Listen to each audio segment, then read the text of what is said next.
নিজের সংকটে যাতে না পড়ে সেই ভয়ে তার পছন্দ মতো কথাটা বলাই হলো তেল। সংসদে নাকি প্রচুর তেল, আর সংসদের বাইরে তো তেল নেই, কিন্তু সংসদের ভেতরে তেল। এই সরকারের কিন্তু একটা আইন গোষ্ঠী আছে যারা আইনি ব্যাখ্যাটা দেয়।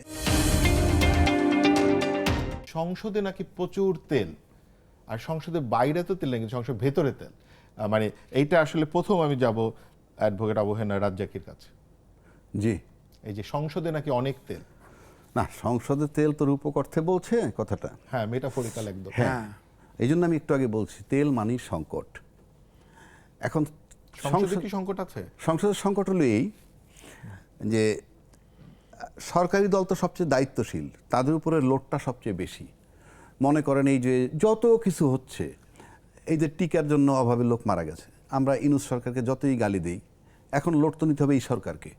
হ্যাঁ, আজকে আমি শুধু জানি আজকে 8 জন শিশু মারা গেছে। লোড নিতে হবে এই সরকারকে। ফর এক্সাম্পল, এই যে 111-এর বিভিন্ন লোককে গ্রেফতার করা হইতেছে, এটা কিন্তু আলটিমেটলি কিভাবে হচ্ছে না হচ্ছে আমরা জানি না, বাট এটার দায় দায়িত্ব সরকারের। এ ধরা, গ্রেপ্তার করা, বিচার করা দায় দায়িত্ব তাদের। ওই আইসিটিতে কি করবে, দায় দায়িত্ব সরকারের। আচ্ছা, তেল নাই, তেলের সংকট মোকাবেলা করতে হবে, দায়িত্ব সরকারের।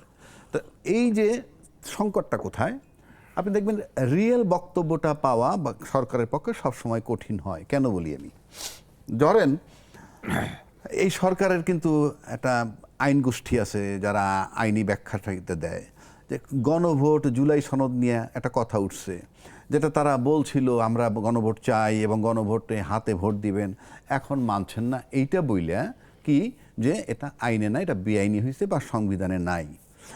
এই যে জিনিসটা, এই জিনিসটা যদি এখন সরকার কারো কাছে ওপিনিয়ন চায় তার লয়ারদের কাছ থেকে, সেই লয়ারদের সাইকোলজি হলো এই যে আমি যে সরকারকে, সরকার কি খাবে, কোন কথাটা খাবে আমার, তা নাহলে যদি আমার চেয়ার নিয়ে টান দেয়, এই বিষয়গুলা কাজ করে।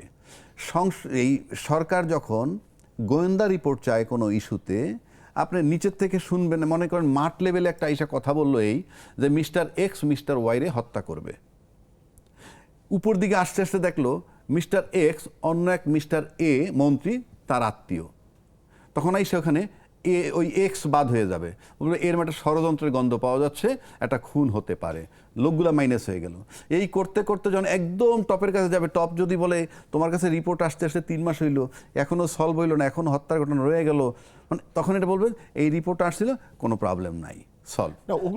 কেন বলছি সময় পাওয়া যাচ্ছে না, না বলছি, তা আপনি এই তেলটা মারার মানে হচ্ছে যে সে যাতে নিজের সংকটে না পড়ে। যে ব্যক্তি সরকারকে একটা অ্যাডভাইস দিবে সরকারের ভিতর থেকে, সে যে নিজের সংকটে যাতে না পড়ে সেই ভয়ে তার পছন্দ মতো কথাটা বলাই হলো তেল। অর্থাৎ সরকারি দলের লোকও সরকারের দলকে তেল মারবে। ব্যাপার কি এরকম যে ধরেন যে একজন মন্ত্রী যখন তার দলের প্রধানকে মানে কিছু বলেন, মানে সেইটাকে এরকম তেলের মতো তেল দিয়ে বলবেন।